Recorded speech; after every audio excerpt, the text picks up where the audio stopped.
Hello, and welcome to another Tie-Dye Tuesday. I'm your host, Jared Hunt, and today we'll be making socks. So grab your crochet thread and your favorite pair of socks, and let's get started. Take a pair of socks that have been soaked in soda ash overnight and spun out in a washer. Stretch and flatten the socks and line up the seams. Pleat and bind in even sections.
It is now time to dye.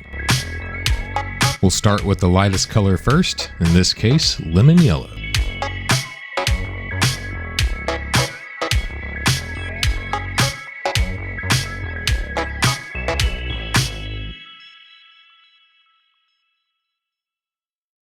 Next comes the orange and red, then followed by the rest of the rainbow.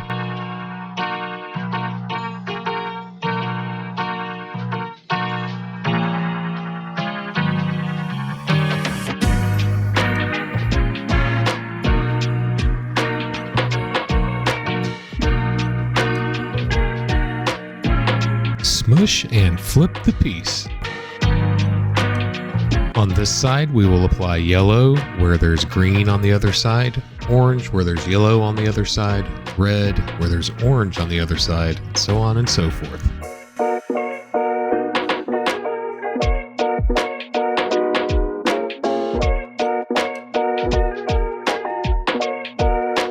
As always, when you batch your pieces, make sure it's at least 70 degrees.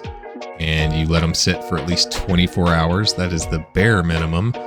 Personally, I do let my pieces all sit for at least 48 hours. Once the piece has batched, before I even open it, I throw everything in the washing machine for one cold cycle. Then I go ahead and start opening. Once that first wash cycle's done, you can go ahead and open your piece and then throw it back into the washing machine. That's one wash cycle on cold, and then you have two more on cold, and then one on hot, for a total of 3 cold cycles and 1 hot cycle. If you want to use laundry detergent, you're more than welcome to, but it is not necessary. After washing, if you would like to keep the size the same, hang dry. If you need to shrink it, throw it in the dryer on high heat. Thank you all so very much for watching. I really appreciate you guys spending your time with me. If you found this video entertaining or helpful, drop a like. If you want to see more tutorials, hit that subscribe button. And for the sake of engagement, leave a comment for what design you want to see next, or just to say hi. Finally, if you want to browse my inventory, you can check out my Facebook page. I'll leave a link in the description. And once again, thank you all very, very much, and I hope you all have a great rest of your week.